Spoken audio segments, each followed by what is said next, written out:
পারস্য উপসাগরের তীরে খনিজ সম্পদের সমৃদ্ধ দেশ কাতার।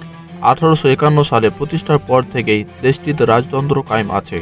173 বছর ধরে দেশটি শাসক থানি পরিবার। এখন পর্যন্ত 8 জন আমির কাতার শাসন করেছে, যার সর্বশেষ sheikh Tamim bin Hamad Al Thani. Hamad bin খলিফার চতুর্থ পুত্র sheikh Tamim bin Hamad Al Thani. জন্ম 1980 সালের 3রা জুন কাতারের দোহায়। প্রাইমারি গণ্ডি পেরিয়ে শেখ তামিম পাড়ি জমান ইংল্যান্ডে। রয়্যাল মিলিটারি একাডেমি স্যান্ডহার্স্ট থেকে 1998 সালে তিনি স্নাতক সম্পন্ন করেন। যুক্তরাজ্যের রাজপরিবারের সদস্য প্রিন্স উইলিয়াম এবং প্রিন্স হ্যারিও এই প্রতিষ্ঠানের শিক্ষার্থী ছিলেন। স্নাতক করার পর দেশে ফিরে শেখ তামিম কাতারের সশস্ত্র বাহিনীতে যোগদান করেন।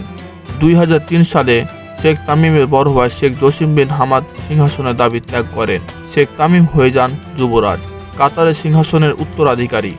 এ সময় তিনি কাতারের সশস্ত্র বাহিনীর ডেপুটি কমান্ডারের চিফ নিযুক্ত হন।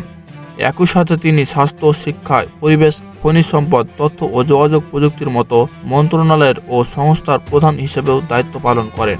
2013 সালে পিতা হামাদ বিন খলিফা সিংহাসন ছেড়ে দিলে আমিন হিসেবে অভিষেক হয় তামিমের। তিনি দেশটির রাজা এবং রাষ্ট্রপ্রধান। একই সাথে তিনি সশস্ত্র বাহিনীর প্রধান এবং সংবিধানের রক্ষাকর্তাও। আধুনিক কাতারের রূপকল্প 2030 এর অন্যতম স্বপ্নদ্রষ্টাও শেখ তামিম। শিক্ষা, গবেষণা ও জ্ঞান বিজ্ঞান চর্চায় তিনি কাতারের অত্যাধুনিক শিক্ষা শহর নির্মাণ করেন। সংস্কৃতি ঐতিহ্য সংরক্ষণে তৈরি করেন কাতারের ন্যাশনাল লাইব্রেরি। পর্যটন শিল্পের বিকাশে নির্মাণ করেন অত্যাধুনিক লুসাইল সিটি। যোগাযোগ ব্যবস্থাকে আরও সহজ করতে 2019 সালে চালু হয় অত্যাধুনিক দোহা মেট্রো। শেখ তামিম এর আমলে খুলে দেওয়া হয় হামাদ আন্তর্জাতিক বিমানবন্দর। দৃষ্টিনন্দন ও অত্যাধুনিক প্রযুক্তি দ্বারা সজ্জিত বিমানবন্দরটি সম্প্রতি বিশ্বসেরা বিমানবন্দরের তকমা পেয়েছে। রাজনীতি ও কূটনীতিতে বিচক্ষণ শেখ তামিম মধ্যপ্রাচ্য সংকট নিরসনে অসামান্য ভূমিকা পালন করছে। তার দূরদর্শী নেতৃত্ব কাতারে এক টেবিলে বসে তালেবান ও মার্কিনরা। অবসান ঘটে আফগানিস্তানে 2 দশক ধরে চলা সংঘাতের। ক্রীড়াবিদ হিসেবে শেখ তামিমের আছে বিরাট খ্যাতি।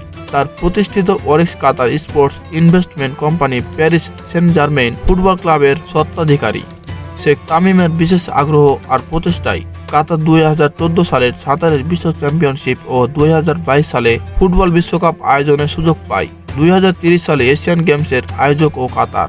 Sheikh Tamim bin Hamad Al Thani বিয়ে করেছেন 3 বার। প্রথম বিয়ে করেন 2005 সালে তার চাচাতো বোন রাজকন্যা শেখা জাহরার বিনতে হামাদ আল থানিকে। সে ঘরে তার 4 সন্তান। 2009 সালে বিয়ে করেন রাষ্ট্রদূতের কন্যা শেখা আল আনদ বিনতে মানা আল হাজারিকে। দ্বিতীয় সংসারেও জন্ম হয় 5 সন্তানের। সবশেষ বিয়েটি করেন তারও 4 বছর পর রাজকন্যা শেখা নুরা বিনতে হাতুল আদ দোসারিকে। এ সংসারেও রয়েছে তাদের 4 সন্তান, 7 ছেলে ও 6 মেয়ে জনক শেখ তামিমের সন্তান সংখ্যা 13। বিশ্বের অন্যতম ধনী দেশ কাতারের আমির যে বিপুল পরিমাণ সম্পদের মালিক হবেন তা তো বলাই বাহুল্য। রাজধানী দোহার যে বিলাসবহুল প্রাসাদে তিনি থাকেন তার মূল্য প্রায় $1 বিলিয়ন। প্রাসাদের গ্যারেজে প্রায় 500 গাড়ি রাখার জায়গা রয়েছে।